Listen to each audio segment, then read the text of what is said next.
عقیدے کی حفاظت کرو، اپنے بچوں کو بتاؤ۔ لوگ کہتے ہیں کہ اگر کوئی قادیانی ہمیں مل گیا اور ہم اس کے ساتھ بیٹھ گئے اور اس کے ساتھ ملاقات کر لی اور اس کے ساتھ مل جل کر لیا تو اس سے کیا ہوگا؟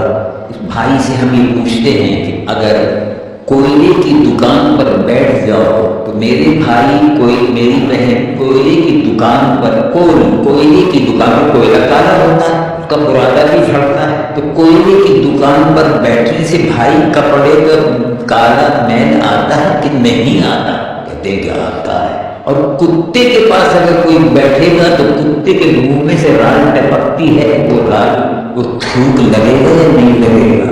ایسی ہی دنیا کے ان کتوں کے پاس اگر بیٹھا جائے گا تو وہ جو رال ٹپکتی ہے اور جگہ جگہ وہ گندگی پھیلاتے ہیں تو گھر بھی گندا ہوگا۔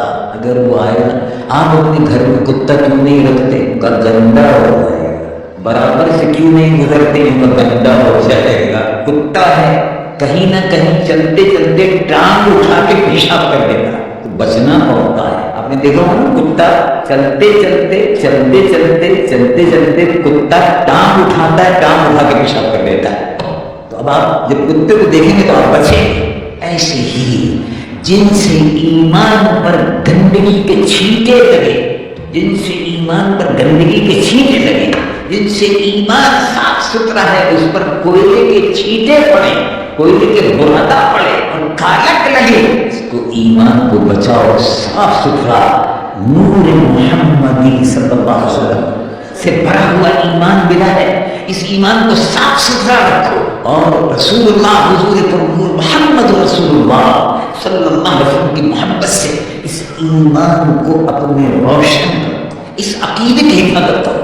اور اگر صحبت برے لوگوں کی، اسلام کے دشمنوں کی صحبت میں، اور خاص طور سے مرزائی قادیانی، رسول اللہ کی نبوت کے دشمنان ختم نبوت سے میل جول سے، ملنے جلنے سے ایمان پر جو دھبے لگ جائیں گے ان سے ایمان کو بچاؤ۔ یہ ہمارا اور آپ کا فریضہ ہے۔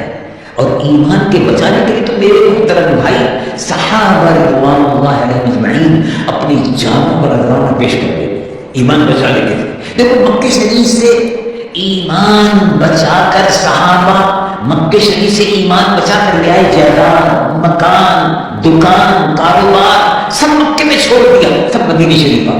یہ معلوم یہ ہوا کہ ایمان قیمتی ہے، جائیداد ہے، مکان ہے، کاروبار ہے، یہ سب بات کی چیزیں ہیں، یہ سب دنیا کی چیزیں ہیں۔ اصل جو ہے وہ ایمان ہے، اس کی حفاظت ضروری ہے۔ اور وہی بات اللہ رب العالمین جل جلالہ وعظم نوالہ قرآن مجید فرقان حمید میں بار بار ارشاد فرماتا ہے۔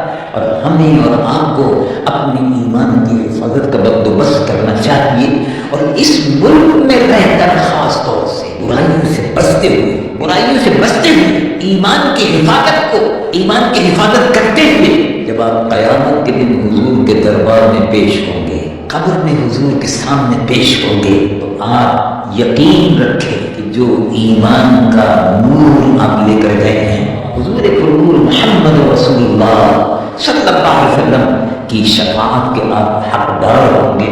اللہ تبارک و تعالیٰ مجھ گنہگار سیاکار کو بھی، آپ کے اور ہم سب کو عقیدہ ختم نبوت کی حفاظت کی توفیق و